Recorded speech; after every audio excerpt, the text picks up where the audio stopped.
Doctor সেজে এসএসকেএমে এক নাবালিকাকে যৌন নির্যাতন করেছেন এক রক্ষী, যে ভয়ঙ্কর অভিযোগ সামনে এসেছে আপনারা জানেন। আর সেই ঘটনাতেই চাঞ্চল্যকর তথ্য এলো পুলিশের হাতে।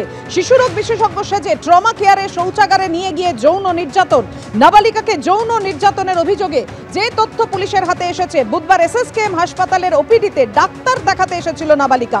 ওপিডির টিকিট করাতে গিয়েছিল মা, দাদুর সঙ্গে বসেছিল ওই নাবালিকা। শৌচাগারে নিয়ে যাওয়ার ফুটেজ এলো পুলিশের হাতে। শিশুরোগ বিশেষজ্ঞ বলে ট্রমা কেয়ারে শৌচাগারে নিয়ে যাওয়ার অভিযোগ। শুধু যৌন নির্যাতন নয়, রোগীদের সঙ্গে প্রতারণার চক্রে জড়িত এই অমিত মল্লিক। এনআরএস হাসপাতালের রক্ষী, নিরাপত্তা রক্ষী অমিত মল্লিকের বিরুদ্ধে একের পর এক অভিযোগ। এই সেই অমিত মল্লিক যে নিরাপত্তা রক্ষী, যে আগে কাজ করতো এসএসকেএমে, এখন এনআরএস এর নিরাপত্তা রক্ষী হিসেবে কাজ করে। সেই অমিত মল্লিকের বিরুদ্ধে ভয়ঙ্কর অভিযোগ। ডাক্তার সেজে, শিশুরোগ বিশেষজ্ঞ সেজে ট্রমা কেয়ারের মধ্যে নিয়ে যায় নাবালিকাকে, আর সেখানে গিয়ে যৌন নির্যাতন চালায় এই নিরাপত্তা রক্ষী, এমনই ভয়ঙ্কর অভিযোগ সামনে এসেছে। আর সেই ঘটনায় চাঞ্চল্যকর তথ্য এলো পুলিশের হাতে। ইউনিফর্ম পরেই, অর্থাৎ নিরাপত্তা রক্ষীর এই ইউনিফর্ম পরেই একেবারে নাবালিকাকে শৌচাগারে নিয়ে যাওয়ার ফুটেজ পেল পুলিশ।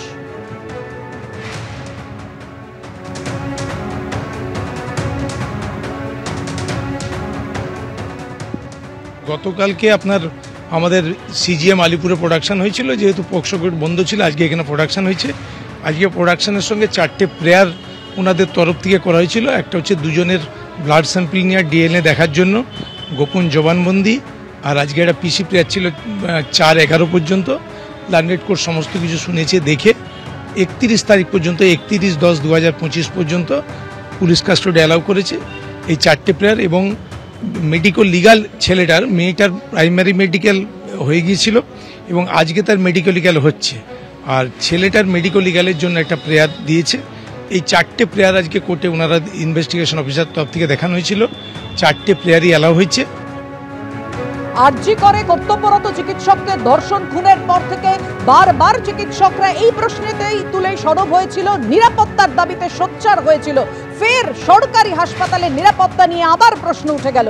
এক্ষেত্রে নিরাপত্তা রক্ষী অভিযুক্ত ডাক্তার সেজে নিজেকে শিশুরোগ বিশেষজ্ঞ বলে পরিচয় দিয়ে ট্রমা কেয়ারে নিয়ে গিয়ে নাবালিকাকের ওপর যৌন নির্যাতন চালায়, এমনই ভয়ঙ্কর অভিযোগ উঠেছে এই নিরাপত্তা রক্ষী, যাকে আপনারা ছবিতে দেখতে পাচ্ছেন, অমিত মল্লিক, তার বিরুদ্ধে।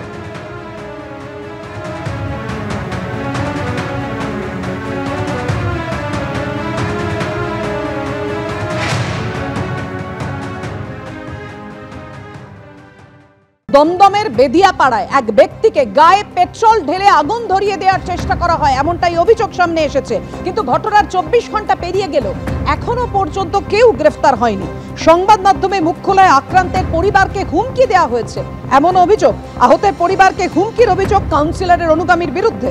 2026-এর বিধানসভা নির্বাচনের পর বদলার হুমকি কাউন্সিলর অনুগামীদের।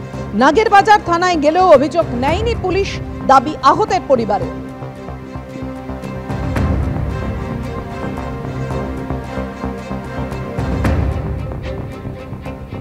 বৃহস্পতিবারের ঘটনার পরে প্রায় 24 ঘন্টা পেরিয়ে গেছে, কিন্তু এখনও পর্যন্ত 11 নম্বর ওয়ার্ডের কাউন্সিলরের যে 3 অনুগামীর নাম উঠে আসে তারা কেউ গ্রেফতার হয়নি। কয়েকজনকে আটক করা হলেও মূল 3 অভিযুক্ত গ্রেফতার করা হয়নি। কিন্তু এর মধ্যেই গতকাল অর্থাৎ বৃহস্পতিবার রাত্রে যিনি যাকে পেট্রোল দিয়ে জ্বালিয়ে দেওয়ার চেষ্টা হয়েছিল বা পুড়িয়ে মারার চেষ্টা হয়েছিল, তার বাড়িতে এসে সেই কাউন্সিলরের অনুগামীরাই থ্রেট করেছে বা হুমকি দিয়েছে। তারা পরিষ্কার বলছেন যে এই নতুন করে হুমকির পরে তারা থানাতে যান, কিন্তু থানার তরফে সেই অভিযোগ কিন্তু নেওয়া হয়নি। ক্যামেরা শান্তনু দত্তের সঙ্গে সুকান্ত মুখোপাধ্যায়, এবিপি আনন্দ। আক্রান্তের পরিবার বলছেন তাদের উপর হুমকি এসেছে। কি বলেছেন তারা, কি অভিযোগ করেছেন দেখুন। হুমকিটা কি দিয়েছে দেখে নেব এই বলছে। এটা কি তাহলে উনি কি করছে? উনি কাউকেই মানছে না, ওপরওয়ালা মন্ত্রী ঠন্ত্রী কাউকেই মানছে না, উনি নিজের মতো নিজে চালাচ্ছে। এই যে হুমকির ব্যাপারটা পুলিশকে জানিয়েছেন?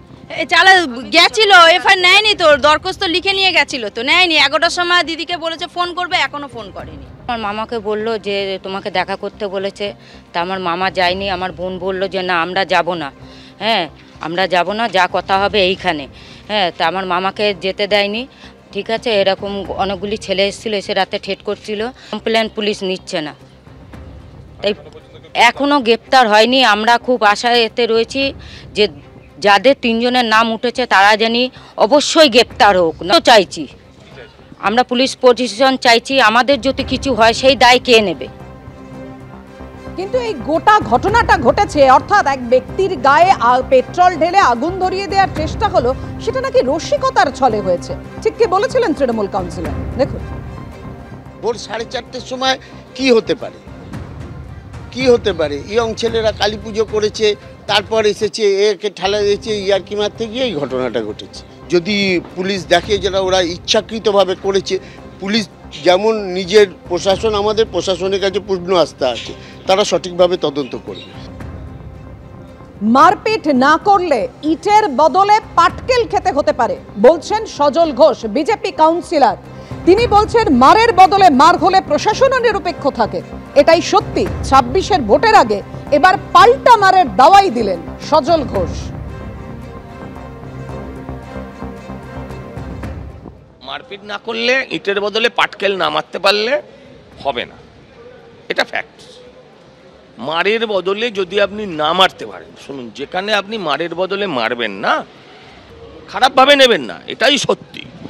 যেখানে আপনি মারের বদলে মারবেন সেখানে তুলনামূলকভাবে প্রশাসনও নিরপেক্ষতা খানিকটা বজায় রাখবে। কারণ দিনের শেষে থানাকে দেখাতে হয় আমার এরিয়া শান্ত, সেটা শ্মশানের শান্তি হলেও ওদের অসুবিধা নেই।